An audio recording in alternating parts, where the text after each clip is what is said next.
What's up guys? Welcome back to my channel. Yan, so maraming salamat po sa mga nagsusuporta dyan. So, yung video natin about Converge is umabot na siya ng 15,000 views. Yes!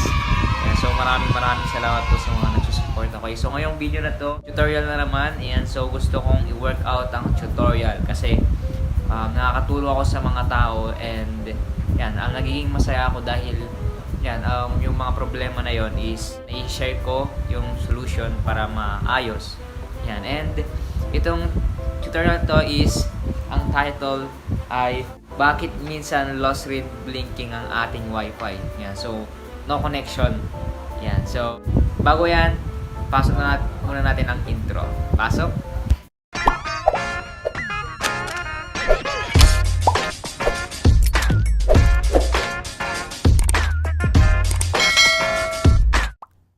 So, bakit nga ba minsan lost red blinking ating wifi? Okay, so kung makita nyo dun at sa ating router or modem is nagre-red siya, lost red siya. Yan. So, makita nyo dun na lost. Tapos, nag-blink siya ng red. Yan, di ba? Yan. So, ito yung causes or mga problema.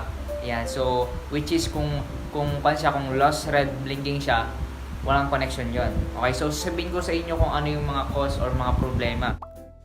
Okay, so number 1 is loss or damage patch cord. Okay? And number 2 is extreme fiber cable bend. Okay, na-bend siya. And number 3 is there is a problem with the fiber cable connected to your modem from the pool. Okay, and number 4 last is there is an outage in your area.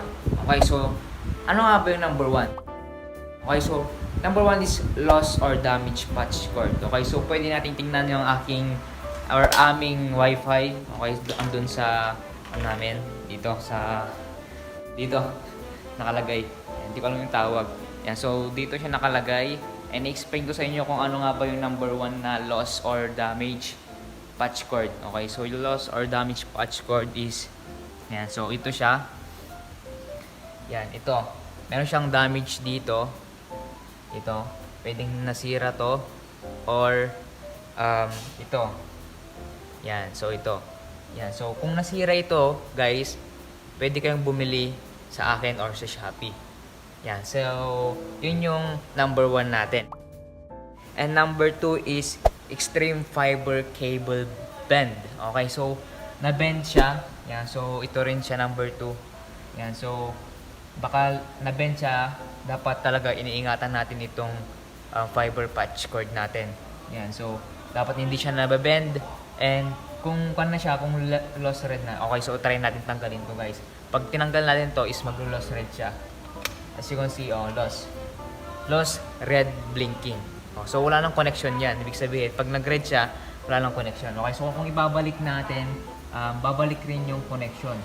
Okay? Yan. As you can see, wala na yung red. Yan, kasi pang nag-red yan, no connection. No data connection nakalagay.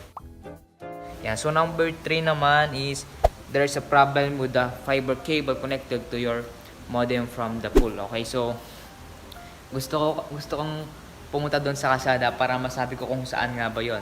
Yan, so yung box ng fiber is baka merong sira doon o merong naputol na cable or mga cable na mga ito. Okay, so ito, explain ko to. Yan, so ito yung mga cable niya is pwedeng nginat-ngat ng mga daga. Yan, pwedeng naputol and pwede rin dun sa box niya. Yan, so pupunta ako dun sa kalsada. Ituturo ko sa inyo kung saan nga bang box yun. Okay, so tingnan din natin dito sa labas mamaya at papakita ko sa inyo. Okay? Yan, so andito na po ako sa labas. Yan, so pwedeng yun yung may sira. Yung mga cable. Yan, andun sa mga kuryente. Yan, so pupunta tayo dun sa labas. Yan, so pwedeng yung mga sira, guys, kung lost red yung ating wifi, pwede yun natin yung mga cable niya kung merong putol or merong nginat-ngat ng daga. Yan, so itingnan din natin yung napbox niya. Napbox ba tawag doon? Yung box ng Converge. Pupunta tayo dun sa labas. Okay, so tatakbo na tayo. Run! Yan, so ayokong tumakbo. Yan, So kasi nakakahiya. Oh, Joke lang. come on! Yan, so masyado siyang madilim. Pero okay lang. And dahil pupuntahan natin yung box para ma-explain ko sa inyo kung ano nga ba yung nut box na yun. Yan, so as you can see, dito na tayo sa labas. And yung nut box na sinasabi ko is ayun. Okay, so babaliktad ko yung camera. So mga ka-daily, ito po yung box na sinasabi ko, nut box ng Converge. Okay, so meron ding nut box dyan ng PLDT. Yan, so kung tingnan nyo kung meron ba siyang naputol or merong naputol or ninat-ngat ng daga. Yan, so yan yung nut box ng Converge. Yan, so nakakonect sa amin dyan yung wifi. So titingnan natin sa taas kung merong putol.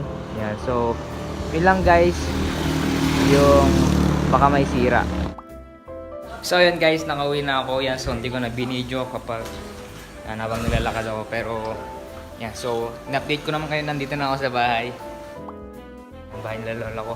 Yan, and yan, so last is yung number 4 ay yung there is an outage in your area. Okay, so ibig sabihin nun, pwedeng walang signal ang barangay nyo or yung municipal. Kunyari tayog. Yan, so ang dapat gawin natin guys is magtanong-tanong tayo sa mga kamag-anak natin or kaibigan. Yan, so tanongin natin kung meron ba silang connection. Yan, so kasi kapag lost red yan, pwedeng lahat walang connection. Pwedeng merong sira dun sa pinaka office or Converge, merong naputol na pinakakable ng Converge. Yan, so ang natin gawin natin doon is bago tayo tingnan yung mga cable na sinabi ko, yung number 1 tsaka number 2 and number 3. Yung first thing na dapat natin gawin is tanungin natin yung mga kakilala natin na naka-Converge. Yan, so tanungin natin sila kung meron ba silang wifi or meron ba silang connection. Yan, so kasi baka din natin alam, lahat pala walang connection. Yan, so yun yung number 4. Dapat natin tanungin kung meron ba silang wifi or wala. Kung pares na wala kayong connection, Converge wala. Yan, so alam mo na lahat walang connection. Yan, pwedeng tayog lang wala, pwedeng aktibidad wala, pwedeng yung barangay nyo lang wala. Yan, so magtanong-tanong rin tayo minsan na. Yan, so kung gusto niyo akong i-message sa Facebook kung may mga katanungan pa kayo, and yan, so yung pangalan ko sa Facebook is Mark Navida Villaria, and pwede rin kayong mag-comment. Yan, so kung ano yung mga katanungan nyo about Converge, and kung gusto nyo rin magtanong kung saan nga ba pwede pakabit, yan, so pwede nyo akong contact. Yan, so 3 to 5 days yan makakagapit na pag sinat nyo ako. Yan, so meron din akong kasing parang kakilala na agent, and mas mabilis. Yan, pero gusto ko rin maging agent. Yan, pero titingnan natin kung pwede akong maging agent ng Converge. Pero wala pa kasi akong 18 years old and wala pa akong valid ID.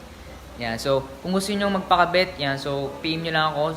Yung Facebook account ko is Mark Navida Villaria. Andiyan yung link ng Facebook account ko, and yun lang po yung mga dahilan kung bakit lost red connection. Yan, so wala tayong connection. Yan, so sana na-explain ko sa inyo ng mabuti, and dito na po nagtatapos ang aking vlog. And meron pala akong gustong sabihin sa inyo na every vlog ko or every tutorial ko is gusto kong Bible verse. Yan, pero yung pinaka Bible verse or life verse ko or pinaka favorite verse ko is Luke 1:37. For with God nothing shall be impossible. Okay, kung gusto niyo naman gawa ng solusyon or kunyari yung wifi, yan, so mag-pray lang tayo kasi walang posible sa kanya na pwede naman na tayo yung mag-ayos or yung mga kaibigan natin.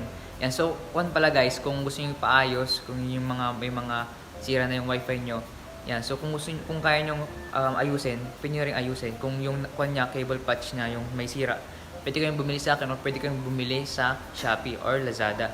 Okay, so ganoon lang, pwede kayong magpaayos din sa electrician kung alam nila ayusin yung mga cable, kung yung cable yung may sira.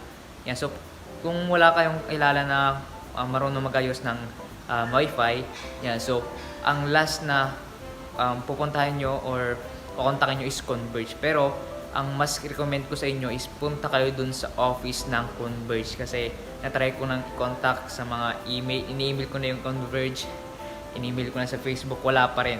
Yan, so ang recommend ko sa inyo is punta na lang kayo sa office nila. Yan, para mas makita nila or pupuntahan nila agad yung wifi nyo at ayusin nila. Yan, so yun lang. dito na nagtatapos ang aking tutorial. Yan, so huwag niyo kakalimutan ang aking life verse. Yan, for with God, nothing shall be impossible. Yan, so don't forget to like, share, and subscribe na rin kayo guys. Please subscribe yung red na may button dyan na subscribe na kayo para mas madami pa yung matutunan. And kung may mga bagong video is ma-update kayo. Click nyo rin yung notification bell. Yan, so para lagi kayong updated sa ating mga video. Yan, thank you, and God bless.